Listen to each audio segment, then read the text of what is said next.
Assalamu alaikum everyone, welcome back again to another episode of Look for Knowledge with me, Muhammad Talks, your host, as always. Today we're looking at a very specific topic, which is nice, especially for people who are looking forward to eating and food. Today we're looking at the development of food, from prehistoric times, from the dinosaurs, to the future cuisines of today. Now, back in the day, not that I was alive or anything, in fact, none of us were even near that time age. It was the time of the dinosaurs. This is a basic idea and a basic definition of what food actually is. Food is just nutritions that are basically either proteins or vitamins or even water, for instance, that can help someone sustain and live and that can allow the cells in our body to do what they do best. They breathe. But back in the day, dinosaurs had only two options. Either you eat your brother or you eat the thing that grows on the ground. That's why there are two different types of dinosaurs. Dinosaurs that eat other dinosaurs, which are carnivores, and then herbivores. And the difference is they didn't have a choice. The herbivores had bodies specifically for eating herbs, such as long necks or speeds so they can run away from the people that try to eat them. But let's look at a different type of dinosaurs. In fact, let's get a little bit closer, not that close, but to the Ice Age, where the mammoths and our OG foreigners, which were basically our ancestors, the cavemen. The people of those times had basically just developed fire, a way to make your steak go from raw to at least medium or nearly well done. Not as well done as they are today, though. So at that time, their basic idea of cooking was hold it on top of the fire until it doesn't move anymore. And that's basically how it is. Because did you actually know that sometimes meat from specific animals and the specific tissue have muscle memory? So even as it's dead, the muscles can still move sometimes. Don't worry, it's not possessed or anything. And then comes our age. The farmers, the wheats. Before we talk about that, let me introduce you to the idea of food in the modern human age. Now that humans actually got tired of chasing their food and going after mammoths and elephants and all the different types of meat that they could eat, they decided to settle down for something easier. Wheat. Yeah, they discovered that you can grow food from beneath the earth. From the grounds that they used to walk, they're now planting, and this is what we now call agriculture. Farmers became a thing. You know, those simple farmers that would get the wheat and turn it into bread. But back then, there wasn't any specific bread. That was just the beginning of the agricultural industry because at that time, they learned to settle down. I mean, who wouldn't settle down for a fresh kasra or some couscous? But there's something else cooking, no pun intended, and it's the idea of sending these so-called wheats in agriculture across oceans and across to different people so that you can taste what they're having and they can have what you're tasting. And the most important thing about this is that you need to understand that most people's so-called agriculture or their history in food doesn't come specifically from them. In fact, Italians' pastas and pizzas, tomatoes don't come from Italy. So imagine a pizza, but without tomatoes. And the most important part about this is that agriculture allowed for the first initiation of human exercises, which is basically economics. They would buy and sell food, and they would exchange it, even in markets, even in local food stores, even in local villages. Simple things such as exchanging food, exchanging ideas, and talking about their own agriculture differ.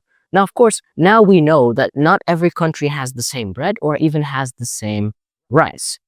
There's a different agriculture depending on the country, depending on the amount of water you get, depending on the different types of rays of light that you get from the sun.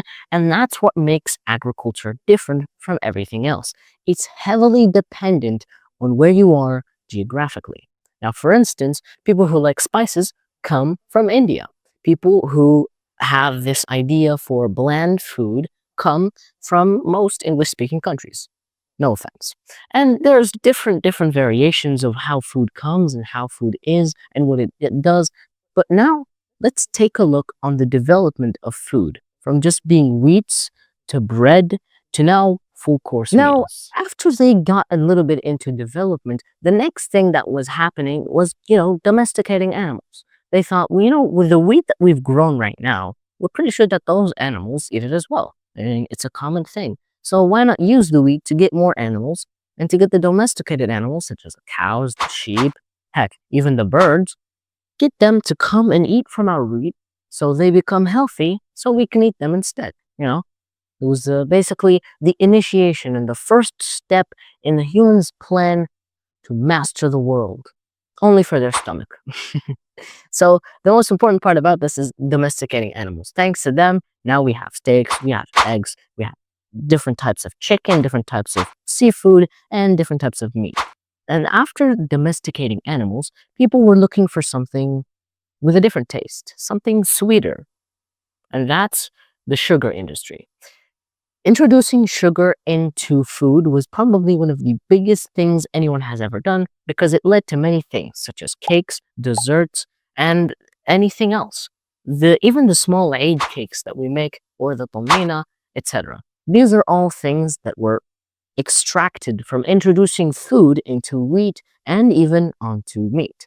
So never underestimate the importance of such a small thing. No matter what it does, it always has a big impact.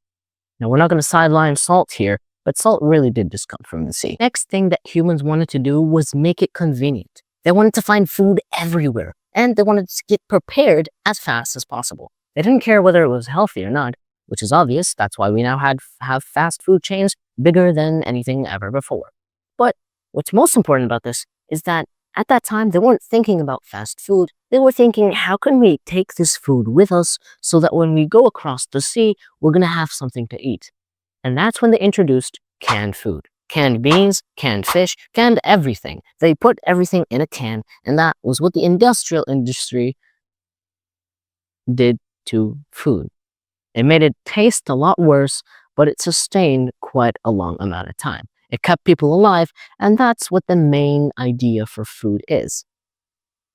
People back in the day didn't eat for their sweet tooths, but they ate because their stomachs were aching. Because their stomachs were aching. And after that, refrigeration was the next big thing. Refrigerators and even cold stone rooms that were set to keep meat fresh and wheat fresh were the next huge thing, including for companies as they wanted to sustain more. Instead of making fresh baked patties every morning, they wanted to have patties ready that were already made that only needed to be heated up. And that's where the entire revolution took a right turn towards preserving food and not preserving taste. Because then they realized people don't really care about how it tastes as long as you can add that artificial taste.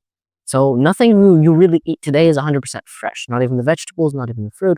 In fact, bananas are supposed to have seeds. And the only reason they are seedless is because humans injected them with their chemicals so that they are bigger, taste better, and have less seeds. That's why sometimes you can find in the bananas small little seeds, and that's when it hasn't had enough of the syringe. After refrigeration, the next huge thing was to just keep food everywhere. Food stocks, food chains, food companies, fast food, deliveries, and more. Fast food chains grew higher than ever, and the idea that they took behind it is that fast food chains don't really work on food. Their most important thing is real estate, and they use food as a way to make money. Because if you look at it this way, if a specific food company is all over a specific country, that means that that food company owns plots of land, thousands, hundreds of thousands of plots of land in that specific company, in that specific country, which even if the fast food doesn't work, it could be rented out for anyone to do any specific project in. And this is why you see fast food companies be right next to each other. There are companies that make fashion clothes. There are companies that make football boots. Companies that even make cars always have their stores right next to each other. Why? It's because competition attracts more people. When they see different types of paths, they will take one of those paths. So it's a 50-50% chance either way. Whereas if it was just that one company alone, It's either they go or they don't go. Food has come a very, very long way. In fact, as long as time can go. So, from dino snacks to eating dinosaurs to eating grass from the ground, humans have evolved and found a way to make food more delicious or more sustainable. And they're really polar opposites because it's either tastes better or it lasts longer. And that's basically an idea around life. Everything's very philosophical, even including in food. So next time you sit down to have some food, make sure you thank your mother who prepared it, and you thank a scientist, a chef, and many other people, unless it's vegetables on couscous. Hope you're having an amazing day. Thank you for Look for Knowledge. Thank you for being on another episode of Look for Knowledge, and I'll see you next time. Salam.